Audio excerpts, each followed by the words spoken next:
Give me a mic check over here. Testing, testing, testing.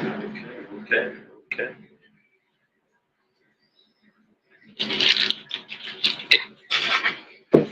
All right, all right, all right. Here we go.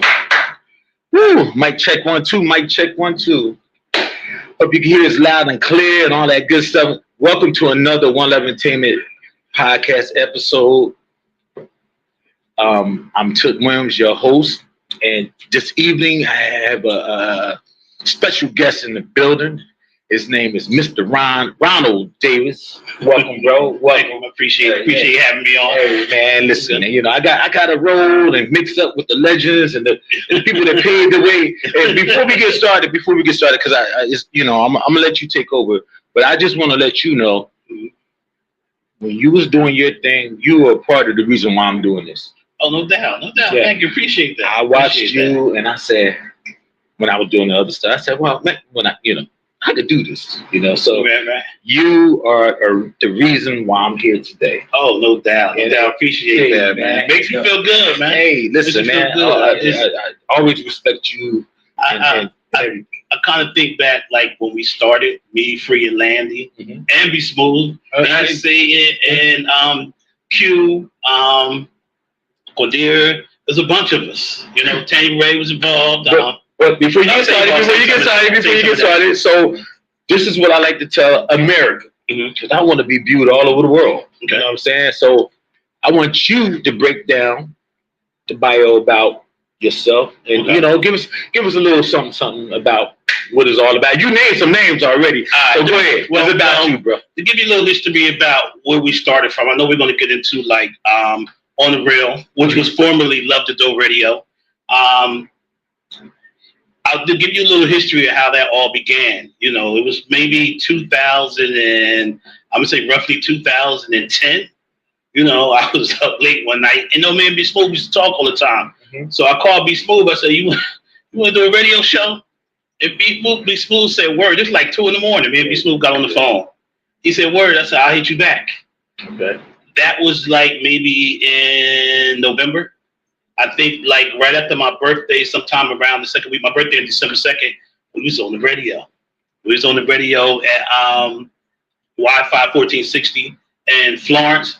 We were actually at a church, and I don't know how I finessed this, but we were the only show of our kind at the church. Everything else was spiritual. Right. You know what I mean? But we came in, and I don't even remember what I said to this guy because it was just flown off my tongue, but I went to talk to him. I actually found the radio station on the internet, and it was just like a local radio station. And I called the guy. I didn't tell him what kind of show it was. I just said that we wanted to do a show, and I set up a meeting with him. After work, went one day, sat down and talked to him, and by the time I left there, we had a show on a consistent basis. On a consistent basis, and we did that show. It started off with Love the Dough Radio. It was just me and Be Smooth. I was producing the show. A lot of times, you haven't really seen me around. Like, I don't like to be in the front on the camera or anything like that. So it started off with me and Be Smooth, and it dwarfed into something else. It turned into On the Real Radio with Landy and Free. But when me and Be Smooth started, we had no plan. We had no business plan. We had no type of plan. Right. We just started doing a show, and it kind of built it kind of invented itself. We were inviting guests on. Be Smooth like to play music, so we did whatever we felt doing naturally. Right. And one day Landy came out. I know I'm looking like I'm sweating a lot. I'm sorry. I should have had some paper towels. It's fine. Okay, it's fine. So what happened is how Landy came about on the show. So me and Be Smooth maybe did the show for maybe like a couple months. Then Satan came on the show one weekend. Satan invited me to go see Landy at a show. She was doing an event downtown I think they did the museum. We go, she's supposed to be the guest that night. We go pick Landy up. She had broke her leg, so she rode with me to the show after her event. We did the show that night, and Landy never left. Literally, Landy came back every week. Every freaking week she came back, and that's how she became part of the show. Okay. So then it was me, her, and Be Smooth. And I think, I can't remember, there's a bunch of people coming in and out. Cheryl was there. We had a doctor that would come on Fridays. We had Quadera, who lives in Atlanta with her. Her has a restaurant. She was the 60-second assassin. We had Indira, a young lady from Detroit, Chicago. She would call in and do her segment. We just had like amazing people. And then one day we were at a back to school event because, we went around doing all the events at all the locations. And Free had been a guest on the show maybe about a couple weeks or a month or so ahead of that, the time that we bumped into him. And Free walks up to us and said, "How can I be on the show every week?" And I already knew his resume. Right. I was like, just show up. And that's how On the Real was birthed.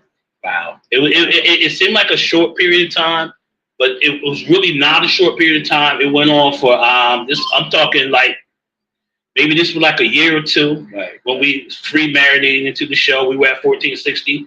Then eventually we moved. I think what happened is my mom passed away. And I kind of stepped back. I was going through some things emotionally. Kind of stepped back from the show. And my intent was probably not to do it anymore. I was just like, I was going through so much when my mom passed. Right. My dad passed on Christmas. And I have to say this. My dad passed December 27th on 2 days after Christmas. 6 months later, my godbrother Monk, who's Satan's brother, passed away. And then 2 months later, my mom passed away. Now, keep in mind, it was 4 of us living in the house together. And it was just me. So you can imagine, like, I was going through. When my mom passed, I was done then, right? Landy goes and says, Landy was already doing things at WYMG. So she goes down there and she says to me and Free, "Let's come to WYMG." And I was like, it was something different for me. I was like, all right, I have to go ride to Florence because we're actually in Florence, Columbia area every Friday night. There live, we moved to WYMG, and the history is at WYMG. Yes.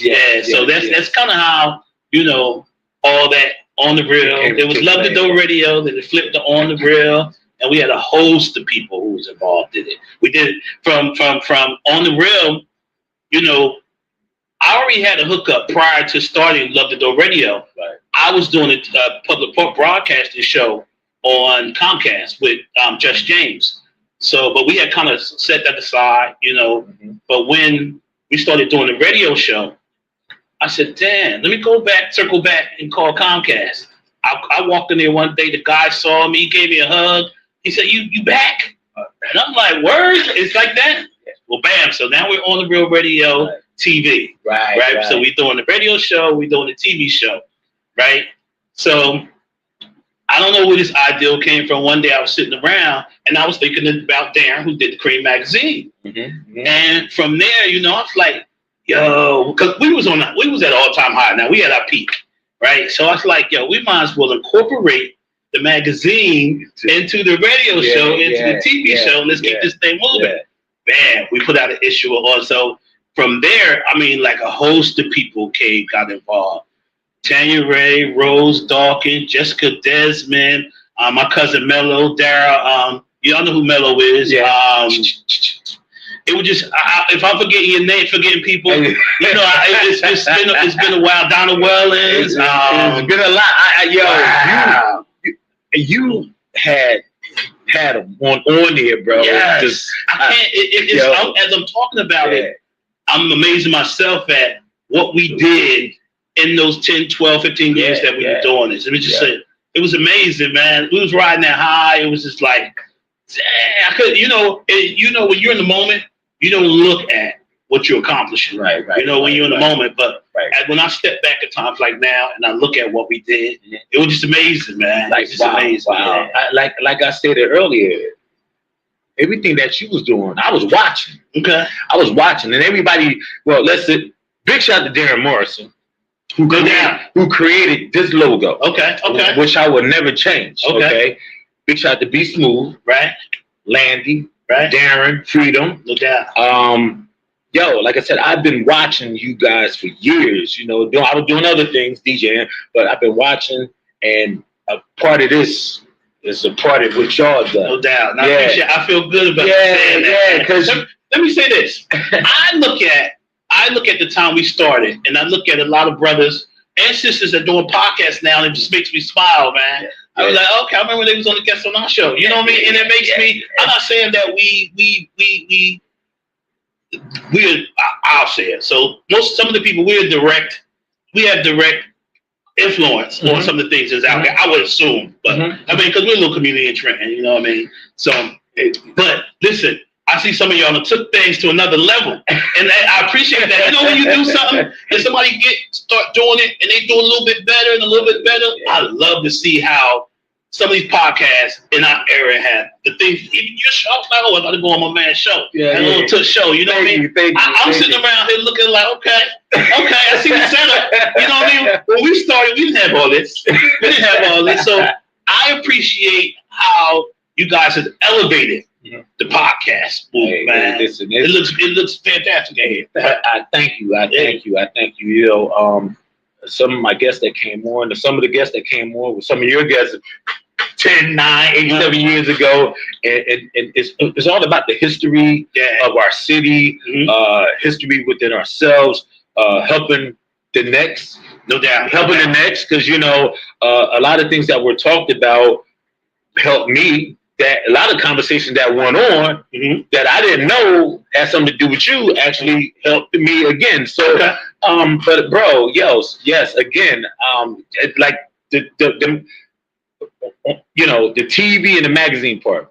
I didn't know that history. You didn't? Oh, okay. I didn't know that history, so I just learned something today. Yeah, I still got cases of magazines in my basement, man. Like Cream magazine. What happened is. Well, I was thinking one day about Darren, because I grew up with him in Roger Carr. He's from around Eisenhower area. So when he did the Cream, you know, the Cream was, you know how big the Cream was? The Cream was like, bam, that was the shit. Can I cuss? Yeah. No, you can cuss. That was the shit. Everybody knows the Cream was the shit. Listen, so I'm sorry, not to cut you off, but like, I stayed in the Cream, first of all. Darren done my whole wedding and put in the Cream magazine. Oh, man. We was waiting at H&H bar. Darren said, him and DJ Born You, Cream coming out 12 midnight. We at H&H, get the Cream. Get the Cream. So, you know, the Cream magazine, man, listen, I know. Man, and what the influence, just think about this. The influence, when I thought about the Cream, you know the first person I called? Donna Wellens. I called Donna Wellens. Not so much, I asked did she want to do it, but I needed the blessings from people who did that. You know what I mean? I just didn't want to come out, and I didn't do the Cream. We called our magazine On the Real Radio, but make no mistake, it was a direct bite from the Cream. Hands down. That whole ideal of how we set it up, even the guy, what's his name? Oh man, he gonna kill me. He kind of designed it, right? The Cream. He helped with the Cream, but he circled back and helped us. He was Mello's boy. Thomas. Butterhead, yeah. T, and he's still doing his thing to this day. He's still doing his thing. T, you know, I met T through my cousin Mello. My cousin Mello said, "You doing the magazine? I know who can put that together for you. Help me put that together." Mello, Wendell Hemingway helped us out. I mean, it was like, man, it was so many people involved in what we were doing at the time. It was just amazing, man. And I think back, like, we had a meeting. Our first meeting for the magazine was at the Marriott. So I'm sitting down. I got there early, and I was like, dang, I wonder if anybody gonna show up. You know how to talk to everybody, but you know, showing up is another thing. Yeah. You know what I mean? Everybody's saying they coming. So, and I'm sitting there at the end of this long table, and it was like, I think I said 6 o'clock. And like 5:55, it was packed. Everybody was there. And I was like, wow. Everything came together just like that. Like, everybody had a piece of what we were doing. Everybody had a job to do. It was amazing. And in our first, I'll get to the other part. But we put out one issue. We only got the one issue. Circle back. We put out the one issue. And the place that was printed, that printed the Cream and printed us, they went out of business. It was in PA. Thomas put me on the place. Oh, okay. It was the magazine. Matter of fact, remember the Auto Trader? That magazine. Yeah. It was the same place that printed all the traders that printed. Oh, so that's why we don't see all the trader no more. It might be they went out of business. Because that place went out of business. Yeah. Oh, okay. Before we could even get the second one out, man. It was, and just putting that first one out was just amazing to me. And I never look back and say, "Oh, we didn't put another one out," because it was work just putting that one out. Yeah. And we were at some point, you know, I think myself, I stretched myself too much. I was working full-time job. I was doing baseball, 2 full-time jobs. I was doing the radio show on Fridays. Mm-hmm. I was doing the TV show, taping it and editing everything myself. Right. And if anybody out there know about editing, we had an hour show on Comcast. And to edit an hour show, it would take me 3 hours. Wow! Like to get it right. Shout out to a lot of people that was involved in the TV show Force. Force used to take us to New York. Okay. I met DMX. Swiss Beats did a promo for me. The Breakfast Club was just starting out, and Angela Lee was downstairs with us when we met when DMX was there. Busta Rhymes, Eric B. I'm talking about MOP, Wood Harris from The Wire, Flavor Flav. What's my man name with the had the dreads? He cut his hair, switch. He'd be on MTV. Oh my God! You know who I'm talking about? I know who you're talking about. All these cats. I mean, we got promos. Yeah, I got videotapes of promos for all these jokers, man. And shout out to Force. That was on the strength of Force. Taking us to Positive Force, taking us to New York. Me and Landy would go when they went to shows and things, and we get backstage. Shout out to he did the thing with Kane. We met Big Daddy Kane that night. It'll come to me. Okay. We did so much. Let me tell you something. Showtime, my bad, Showtime. Okay. Showtime called me and Landy to come to SOBs one night, and for the TV show, we went there and videotaped some stuff. Went backstage and met Big Daddy Kane because he did an album with Big Daddy Kane. Right. I get backstage with Big Daddy Kane and them. I'm seeing jokers from like the late '80s that was hip hop artists. I'm like, whoa! Like we interviewed Kool Herc that night. Okay. And then I bumped into Kool Herc another night. Pioneer. Oh yes, I got interviewed with Kool Herc. Yeah. We went another night. We met Kool Herc. Bumped into Kool Herc at an Andy Stone event. Right. Rest in peace, Andy Stone. You know, I got the interview and said, here's a weird thing. I'm sitting at the table. There's a bunch of people at the table, right? Kool Herc is down at the table. It's me, Landy, and Tangi Gilliam. I don't know if you know Tangi Gilliam. I heard of Tangi Gilliam. Yeah. So Tangi Gilliam took us to this event. And this lady sitting next to me the whole time, and I kept looking. Every time you look at somebody, look at you. And she said, "You don't know who I am, do you?" And I'm like, "Nah. I'm Andy Stone." I said, "Oh."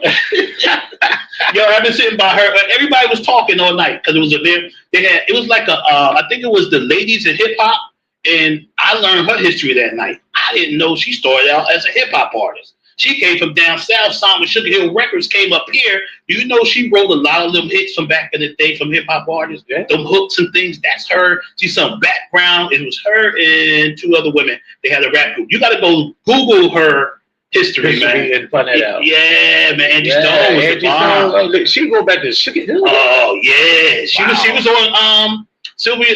What's her name from Sugar Hill? Sylvia Roberts. I'm messing her name up probably, but she owned Sugar Hill. Sylvia. She got. Oh my God. She got history too. Yeah. So she worked with them. She signed Andy Stone and these 2 other girls, and they saw background and wrote hooks for a lot of artists that were on Sugar Hill at the time. They wrote for the Sugar Hill Gang. Oh, they wrote some of that. And you talk about ghostwriting, that's going on forever. Hey, see, again, this is about learning experience, because everything that you're speaking on, I'm taking it in, bro. I'm like, yo, I mean, I watch you, I follow you, watch your Facebook information, everything, and I see the pictures of the celebrity, a lot of stuff I didn't know. A lot of stuff we never even put out, because like some of the interviews, I'll tell you a funny story. We downstairs at not SOBs, what's the other spot in Philly? It's me, Force, and Landy. We downstairs, and We supposed to go interview DMX. Right. Mad people downstairs. You know, none let us innocent celebs in. You know, Sadat X and them down there. We chilling. Brand new begin. So Swiss Beats comes in. As soon as he comes in, everybody turns attention to him. So I said, let me go holler at Swiss and give me a promo. Right. I went to a clear. I got my camera on my shoulder, right? I goes over there to Swiss. I'm talking to him first. Like, we just talking hip hop and stuff. And I said, Swiss, let me get a promo. He said, cool. So turn my camera on, boom. I hit the mic. I said, so Swiss, how I feel like, because DMX had just came back to New York, because he was in Arizona somewhere. I said, how I feel to have the Dark Man back in New York. And he said a little thing, and I said, all right. When I stopped it, I said, do the promo. He said, On the Go Radio, and my heart was broken, man. He did the promo, but he had funny story though. No, I was so not going to delete that. I told Free and Landy, we almost became On the Go Radio that night. We almost changed the name. Changed the name that night. But I played that promo with my other promos like it wasn't nothing, because you could see me and Swiss standing next to each other, and I wanted that. Right. Nah, that's good stuff, bro. It was funny though, man. That's good stuff. And I wasn't gonna make him do it again. When he did it on his strength, and it wasn't his fault. Yeah. You know, I'm let him rob. Mm-hmm. Let that go. Yeah. Bro, now it's been 10, 15 years since we did it. I mean, like this. When was the last? Okay, the last episode. We stopped when COVID hit because we couldn't go back in that old room. Okay. So we never. What happened is when COVID hit, we kind of stopped that. Everything stopped. Everything, right? And what happened is we came back we were going to do the show and we weren't going to do the show. We never could make up our minds. Right. And we just came back one time to do. I think it was the county's election where Dan Benson was running against Brian Hughes. We came back and interviewed them and then stopped again. Once I stopped, I took a break. I realized I need this off time, because I was on 12 every night, and I was flowing. I wasn't sleeping. I was just doing everything I did was radio work and the baseball. Right. So once I stopped, and I got a breather. When you I went on vacation. Feet up there. I don't feel like going back in. Right. So we kind of moved away from it. And then we decided we were only doing elections, and we did I think we did the city council elections, and then we just stopped. But we originally stopped on COVID. What was that? 2020. Oh, was it 2020? 2019, 2020? I know I was in Houston when this started. It was 19 or 20. 20, I think. So it ain't really been that long. Yeah, right. It really happened. Yeah. It seemed like a long time ago, but it ain't really been that long. I mean, you guys are surely missed, and you guys. I mean, everyone you mentioned is still out here doing their thing. Yes. My God. Still doing their thing. You know, me and Free and Landy used to call ourselves Voltron. You remember the cartoon Voltron? Yeah. We all played our parts, and then we come together and make one. Yeah. To keep it 1,000 with you, we didn't see each other you would think we'd be hanging out. So we didn't do all that. Right. We talk to each other maybe once a week. Then Friday we at the station, and it was so organic that it just worked. It just vibed. It just worked. It just worked. Right. You know what I mean? Right. But it's not that we didn't put a lot of work into it. Because Free would run off and do Free be working on guests, Landy off doing her thing, working on guests. I'm working on things, and then Friday we just bump it up. Crazy thing is, I hate to make it seem like we were unorganized, but we weren't. It may look like that. Because I remember Rose called Rose Dawkins. Shout out to Rose. That's Rose is down. Rose on the magazine too. Rose called me one day. Rose called me one day, and she was like, why don't you put your guest information out way ahead of time? I wouldn't put the guest information out till noon or Friday morning. Right. And I wanted to change that. But then I realized we were doing something different, and it worked. You know what I mean? We didn't have to tell you who was coming on Monday. Right. We wanted you to go on Facebook on Friday and see who was coming on, tune in that night. If we told you Monday, you might forget. But when we tell you Friday, you on it Friday, you're going to see it Friday afternoon, and you're going to tune in Friday night. And it works for us. Wow. Yeah. Wow. See, this is...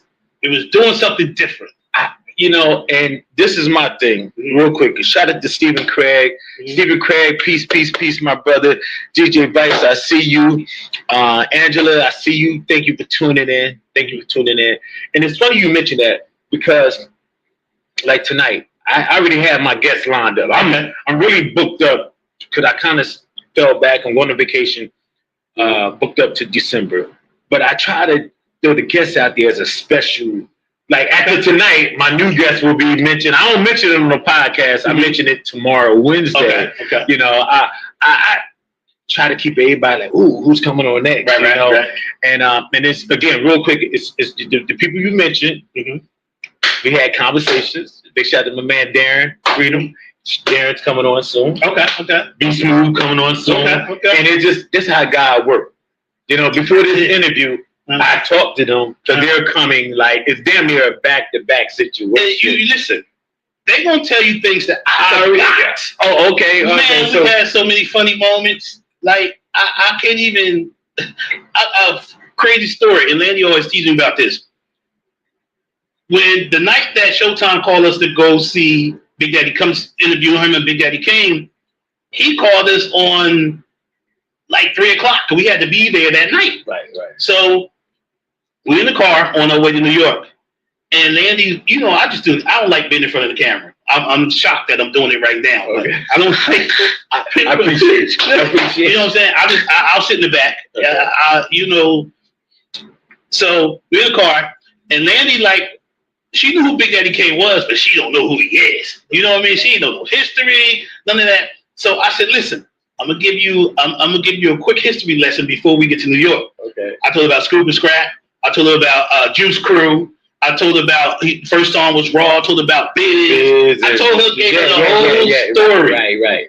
I said, take that story and build you some questions when we get there because we just don't want to go there and ask the same old questions that everybody else gonna have. We're gonna, you know, take him back a little bit, make him laugh. You know what I mean? We get to New York. The mic come on, we backstage interviewing. Landy forgot everything. Me and her laugh. Oh man! By the time we got the interview, and she remember. But she listen. Landy and Free never need no help doing what they were doing. I never had to say, "Here go a question for you." I didn't have to worry about that. Right. We all played our part. We were strong in our spots. Right. So it was never like we looked at each other for assistance in what we were doing. Right. I sat back and produced the show, make sure we got a show, keep stuff flowing, Landy and Free. We all were responsible for grabbing guests. You know what I mean? So it was organic. You know what I mean? So like I said, she got there and did her thing. She didn't need my questions. You know what I mean? She didn't need my questions. She went right in. So when had Landy's my cousin? So when have she ever been able to run a that. Now you got to videotape of that. We need to see that because I got the same interview because she don't stop. I love you, Landy. So you know what I mean. Because we're going on the cruise together in a couple of weeks, but she don't stop. She keep the vibe going. Actually, and real quick. September 27th, my tailgate house party where your NFL jerseys. Landy is the host. Okay. So you know she get that mic. She's going to do her thing. You know what I'm saying? So love you, Landy. Love you. No doubt. So moving right along, I got one more question about On the Real. On the Go? No. They don't know how close we came to being On the Go radio. Okay. I'm gonna post that clip. I'm gonna find that clip and post it. People gonna laugh. Yeah. So it's only been a couple of years. It was 5, 6 maybe. That's a long break in the podcast world. Yeah. We like dinosaurs now, yo. Nah. Listen, every time we talk, now over the years, we've all talked about getting back on doing something. Yeah, that's my question. Here's the first thing we say when we want to go back. We don't want to do the same thing we did before. You know what I mean? That On the Real had its time, its place. It set a stage for what it was, and we did that. We always talk about doing something different and changing the dynamic of what we did. Now, we could be the same people. We've grown as individuals. Right. You know what I mean? We wouldn't go back and sit down and do the same show again because it might work, it might not work, but that's what wouldn't. That is not what I would want to do as a producer. I was telling Free, I'm quiet as kept. I was telling Free the other day. I said, Free, we can't even do On the Real. We would have to change the name. We have to change the name, and we have to change the setup, and we have to change the whole dynamic of what we do. Right.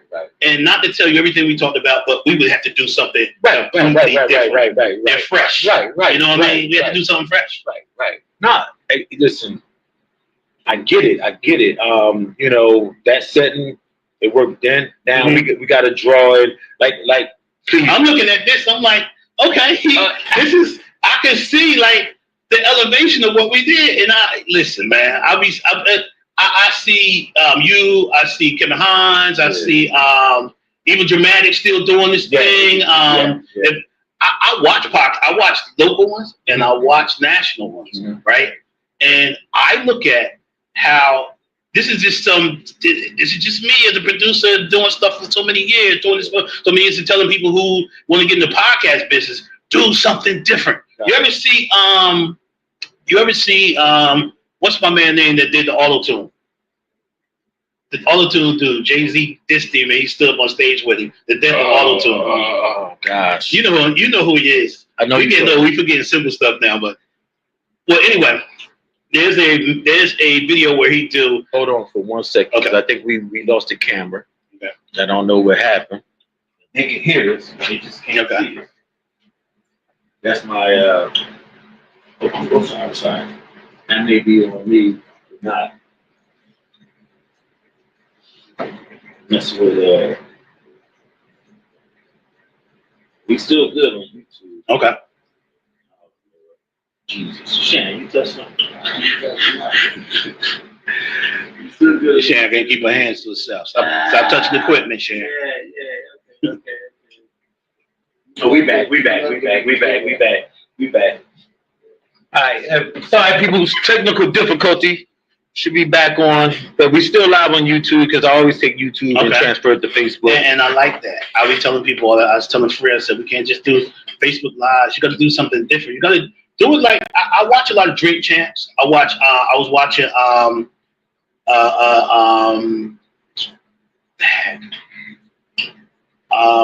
what's my man down with Jay-Z, his boy, young boy. Memphis Bleak. Memphis Bleak's got a new show come on. He got a new podcast. And I look at how they set them up and how they promote them and how they market them. Because that's the most important. You can't just do something, have a business plan, and market it to how you see it nationally. Now, you don't have to copy what they do exactly, but take some marketing, take some little marketing things from what they do and flip them to yours. You know what I mean? The person I was talking about was T-Pain, the auto-tune kid. Yeah. Go on YouTube and put in, do something different and put T-Pain name. So T-Pain tells his story about he keeps getting all these demos from all these artists and they all sound the same. He said, we got Lil Wayne, we got Lil Baby, we got Lil Yachty, we got Lil Durk. He said, we got all the effing Littles. Do something different.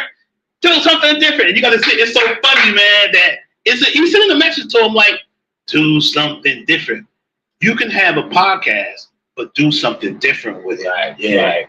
When I started this, and again, you named big dogs, Dramatic, and Kevin Hines. Big shout out to DJ Books. He's another inspiration to me getting involved. I was an inspiration to him musically. He's an inspiration to me doing this.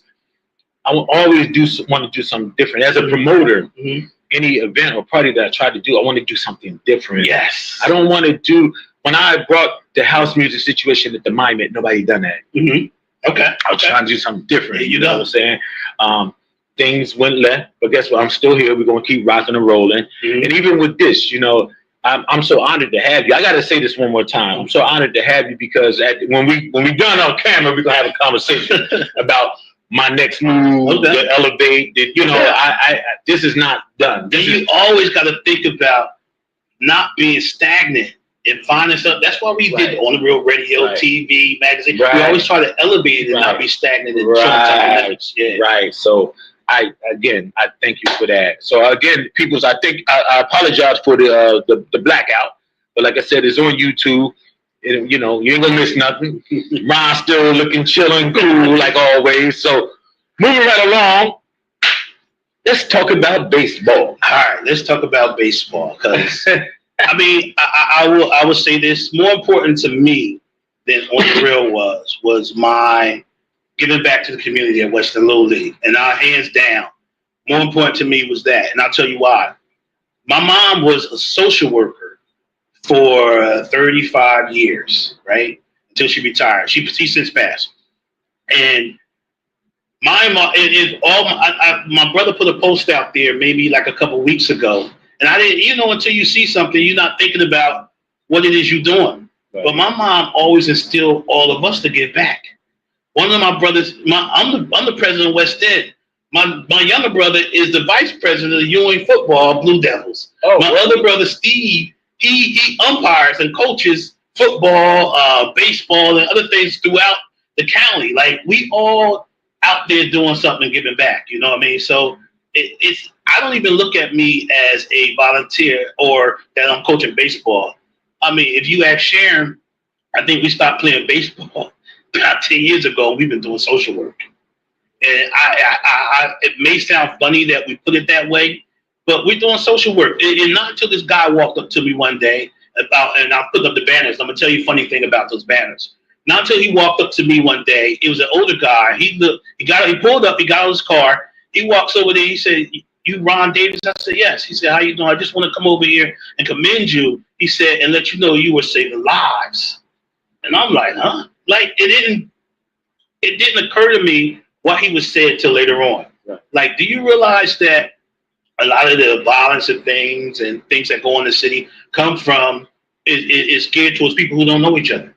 You know what I mean? You live on one side, they live on the other side. Right. You might know of them, but you don't know them. These aren't people. These aren't kids you grew up in the community. You played baseball with. Right. I got a friend.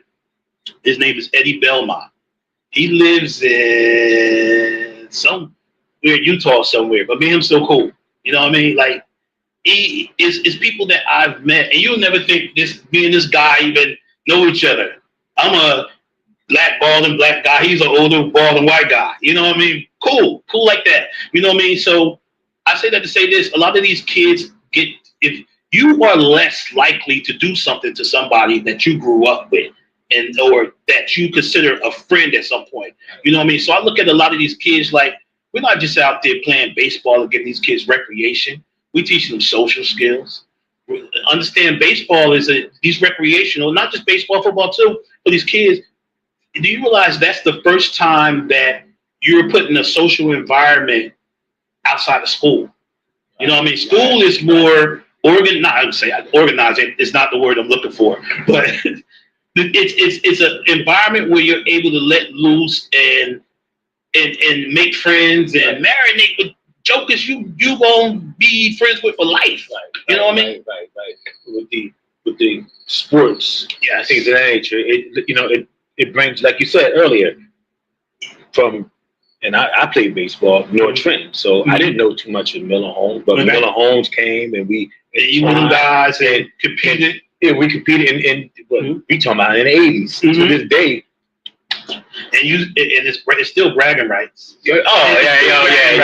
Still bragging rights. See these cats from out North Trenton. You be like, yo, I remember we You know what I mean? And you'd be amazed at some of the great people that came out of Western Little League. I don't know if too many people know the Western Little League history. Doug Palmer mom was the president at West End one time at one point. The Palmer coached at West End. He was a coach. He coached my brother Steve at West End. I was on his team. I was on Ray Ash's team. Ray's a lawyer. He lives in Arizona he lives in Texas, and he's running for a congressman or something. Like, these are the people that came out of West End. Paul Pantella. I mean, like, and not just the people that came out of, the people that were associated with it. Even to this day, you got the Frisbees. Dan Benson had a team. So many people. Annette Lartigue had a team for years. It's just so many. There's other people that support us, like Crystal. Yes. The banners. The banners. Look, all it is, look at the banner. Yeah. Funny story. I told you I'm going to tell you about these banners. Right? And shout out to, I'm Batman, but Robin is in this building now that we're talking about baseball. Oh, Lord. Robin is in this building. Oh, listen, Lord. Myself and Sharon Shivers are Batman and Robin. We are Batman and Robin. And do y'all know, I talked to this woman more than I talked to anybody else in my life. I'm talking about, y'all, baseball is over. But I'm talking to her 2, 3 times, 4 times a week. Because we already started planning for next year. Right. Right now we arguing about when we gonna go buy these 2 pitching machines from this guy out in West Windsor so we can start winter training for the kids. Like we stay doing things, right? So I was saying the banners, right? The first year I became the president. Now I've been at West End for 30 years. Shout out to everybody that came before me who taught me the game. Johnny Weeks, Elkins Green, Al Larmore, Curtis Nelson, Rob Austin, he passed away, Joe Medley, Ray Ash, Paul Ash, Charles Coley, oh man, Jim Coley, oh my boy, who I used to fight every game. We argue, fuss, and fight, and then people didn't understand. We jump in the same car and go to the lodge and have a drink. If you saw us on the field, I coached Rotary. He was L&D's Yankees coach. We be on the field. They think we about to cut each other throat. After the game, me and him jump in the same car, and we're going to the lodge for a drink. Shout out to Dave Davis. You know what I mean? So paved the way for me, man. I know they are so happy and honored that you're doing your thing, man. It's a lot. But to stay on this banner conversation, the first year I've been the president for about 10 years, I guess. I don't even remember. When you start doing stuff, you live in the moment, you can't remember the dates. The first thing I did was I turned the banners outside facing the street. The banners used to be inside the gate because theoretically, in a baseball league, your banner is supposed to be inside the gate. The first thing, when I say do something different, that carries over to how I always live. I want to do something different. I turned them banners to face the street, and they became a thing. Oh my God! You know how many banners? I have to give an apology. I apologize, Adrian Ridley, and I apologize, Rachel Barlow. I didn't get your banners up. I've been so busy. Every time I get planned to go put your banners up, I'm at the field, and I get to the field, and you get swarmed, and start doing stuff, but your banners will go up first next year. I promise you they will. Rachel Barlow and Adrian Ridley, I'll get your banners up. Rachel, if you watching this, I'll get your banners up. I was chilling with Rachel. I said, Rachel, I'll get your banners up. Round on my podcast. We ain't gonna talk about the conversation. I'm gonna get the banner up. Okay. I hate to say, I kept saying I'm gonna do it. She would call me. I'm gonna get it when I get to the field. When I get to the field, the plan changed. I got so many parents coming at me. We're doing so much. I just didn't get a chance to go through the rest. Oh, you see the banners on that gate. It doesn't even come close to what we got in the clubhouse. Word? Yes. Like you said, when you made that move to face the street and you riding by, you feel good. You had a conversation about the banner. We're gonna talk about that later. But it's like, wow.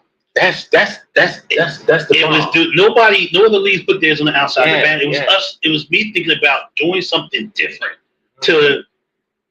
It drew people. People would stop by just to know how you get the banner. I'm like, word. And I didn't know where it was going. But it worked. And shout out to Donnie Shelton. D Shell came to me.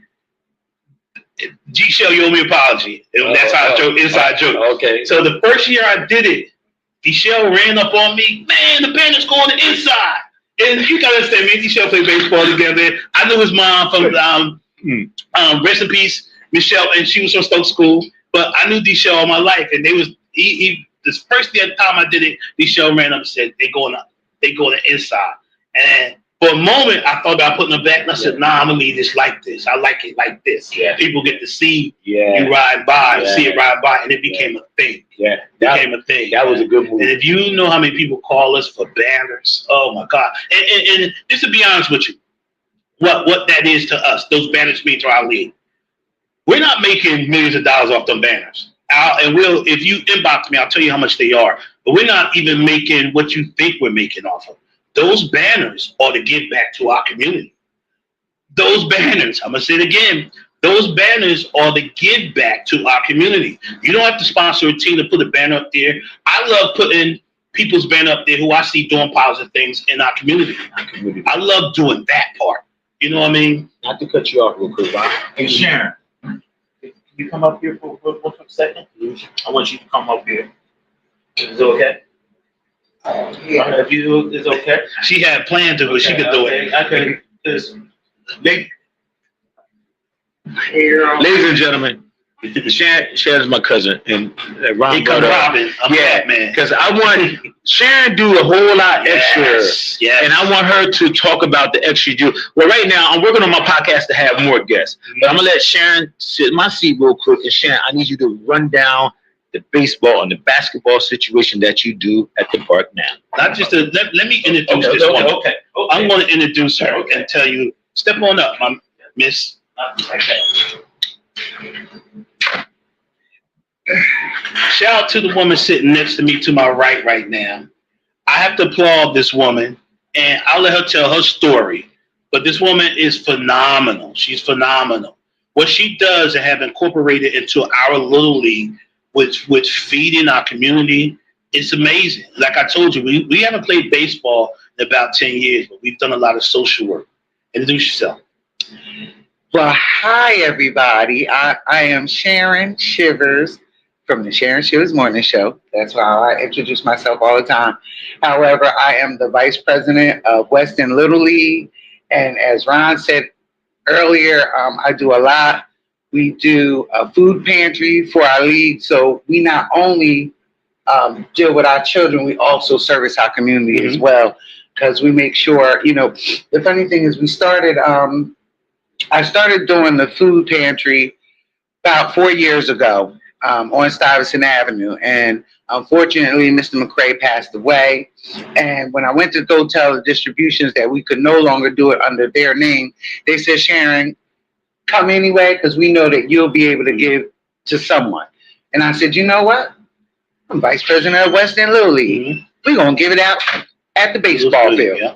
So that's what we do. And every Thursday, we got Farmers of America that provides for us. We have Presbyterian Church of Titusville. We have Mercer Street Friends. We have Kim Love. We have Florine. We have several people that donate to our pantry so that we can give to other people. And it's just a wonderful thing. As far as baseball, like Ron said, we've done it for over 30 years. And the funny thing about that is my cousin invited me to coach when my son was 4 going on 5 years old. And I told him, I don't know anything about baseball. And he said, it's okay.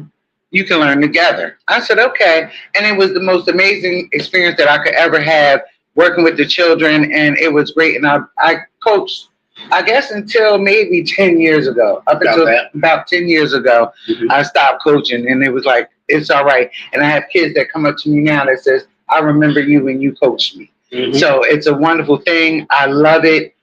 They're bringing their kids back. I've had kids saying, I wish you were still my coach. Do you realize we are coaching the kids of the kids and some of the grandkids of the kids we coach when we started? Absolutely. Which is wild to me. Every time somebody see the grocery store, I might not remember all their names, right? But I remember those faces. Right. I remember those. And faces. They say, you coached me when I was such and such, and here's my child. Yeah, right? Be like in their 30s. And I'm like, well, I'm glad you came back, because it's like, people always say, oh, this is unorganized, that's unorganized, blah, blah, blah. But what they fail to realize is that it's the parents that will make or break you. Yes, it will. Because if they follow everything that we put out there, it'll go so smooth without anything. But when they don't bring their children, then this team don't have as many kids to play. It seems like we don't have nothing to do with that. Well, when you say something, we always talk about saying something, how to fix it. You can't just put something down, how to fix it. What we talk about is this. When we were coaching, we had direct relationship with our parents. Absolutely. If you're a coach and you don't know the guardian or the parent of every one of your kids, and you fail. You fail. It's no different than being a teacher. You have to know if little Raheem get hit with the ball, you know who to call. Exactly. You got their number. Exactly. You might not remember their names, but you got Raheem's mom, Sarah, on your phone, right? But I think we this generation have gotten away from direct contact with people, and we quick to go to the text. Texting. I tell these coaches, we got a lot of new coaches. We got a phenomenal team building up right now. Right. So, the first thing I emphasize to them is the first contact you have with that parent cannot be a text. No. You got to call them, establish a relationship. Then you can text them all you want. Exactly. Yeah. Exactly. And I truly believe in that because I was the kind that I always called each one. Mm-hmm. If they didn't come to practice or whatever, it's like, what's wrong? Is there a problem? Is there anything that I can do? Mm-hmm. And they say whatever the situation was. And I was like, okay, fine. And you work around it. Right. You work around it. But, Can I ask you a question that they might be able to hear me in the background? Yeah. Y'all can help me out. Now, we know kids are venturing out throughout the city. Right. A lot of kids is really not into the sports things like Used to be. Right. So trying to get the kids involved Mm-hmm. now, that's kind of hard now. Well, let me tell you what our trick is. Okay. I keep telling you, do something different. Okay. What we do is, if you ever come out there on a West End game, we got music playing. We got tents. You don't have to sit on the bleachers in the sun. We got tents out there with chairs, and we keep it tight, right? So, and I'm sitting down there with them doing the scoreboard and everything. So we give you a more of a, and we're not playing take you back to the ball game, right? We playing them joints you hear when you go out Friday night, minus the cuss words and some of the music the kids love, and we keep a cookout and a party going the whole time you're down there, because you do not only have to entice the kids, you have to overall entice the parents that want to be there. Right. A lot of parents don't want to come out on a Saturday morning, sit in the sun and watch a T-ball game. But if you put a tent out there and you put some chairs under the tent right up to the gate where they can see their kids, man, we have a ball out there. Can I use this word? Yes. Entertain them. Yes. Okay. There it is. Entertain them. That's Okay. exactly what we do. Entertain them. That's exactly. They're gonna just. Johnny may have lost the game, But he had fun. he had a good time. I had a good time. No doubt. Right. You know No what I'm doubt. saying? So And I've noticed that our parents are starting to come back now that they know they can come out Good. and chill. Right, Like good. you, not sitting in the sun, you chilling. Right. And they'll sit amongst each other and talk. And, and for the most part, it's all good. It's safe. It's safe. It's safe. Let me tell you safe. something. and some of the parents are actually asking To be a involved. part, Yes. to be involved, which we want. Good. Because we're like, we always want Mhm. new ideas to come along because Yes. we old. Yeah, and we used to doing things a certain way. Yeah. But when you get a younger parent that has experience in anything that we could use, Right. come on out, give us They take and we those take those feedback. suggestions. No doubt. And I have to give credit to our league, right? So we got some phenomenal people in our league. And Mhm. for the most part, well, not even for the most part. The best thing is they always putting out ideals out there to us. Let me tell you something. We were one of the last leagues to do online registration. And it had nothing to do with us. It had nothing to do with us not wanting to do it. It's that, our community, we're hesitant to put our card in the ATM machine, let alone go online and pay a registration. But we started off slow. Eric Bullock, shout out to Eric Bullock. Eric Bullock put me on Google. What do we use first? Google Docs. Google Docs first, right? Now I didn't tech support anything. I did not know about Google Docs till he said it. He told me about it. So we started using Google Docs where you can click on the link and not pay, but at least it start off slow and put your child's name and information on there. Later on, we started doing online payment, but we wanted to move you along slow, get you to put it online first, and then this year was the first year we had online registration. And it worked out, for the most part, it worked out fine. Yeah. Well, I want to thank my cousin for coming on and sharing that light. Because my reason is I wanted people. You didn't know this, and I didn't know you was coming. But it was like I know you do a lot down here, and I know you're Ron's right hand. Yeah. Oh my God. I know that. But I need to have you come on and so now people know who Sharon is and not the Sharon Shiver Show. Don't get it twisted. But I love you, cousin. So we're going to end this. And, Thank you. So I'm like I said, I'm working on 4 or 5 situations. I'm doing some things, but Ron, my brother, I thank you, man. Appreciate you, man. And I just want to say one more thing. We start early, people. If you're listening, parents, we start early registration. Probably to be first week in November, right? So you'll start seeing that link out there to register for your kids. Come out and register kids. You'll enjoy it. Yo, that's good. That's good. Early registration. And out Took Williams of One Love Entertainment. We'll have a banner out there this year. I will have a banner out there. And we're gonna be looking good. But I appreciate you, man. No doubt. Keep up the work in the community, man. Again, your aspiration to me on the Real Radio. I thank you. I appreciate that you, Landy, and Freedom done. And Be Smooth as well. And please, I thank you. I I just don't know how many times I gotta say thank you, because like I said, they're nothing but God, because the lineup is all about y'all. And I didn't even know it worked out like that. Hey, things fall in place. Yeah. When you're doing them right, things fall in place. Yes, absolutely. And thank you for the compliment on doing my thing. And please, anything I need to upgrade, do, move, or any help or anything, but I appreciate it. I like you. I like the way you move it. You don't need my help. I'm looking around like, I'm not dealing with you. You know what I mean? You know what I mean? I'm thinking. I was telling Free a whole other thing. Okay. Let me tell you something. Different works when it comes to marketing, and people see different things. You know, they don't just keep flashing the same thing in front of them. Do a little something on the side. Take a chance. Do something different. Right. Absolutely, bro. I love you, man. No doubt. I see you.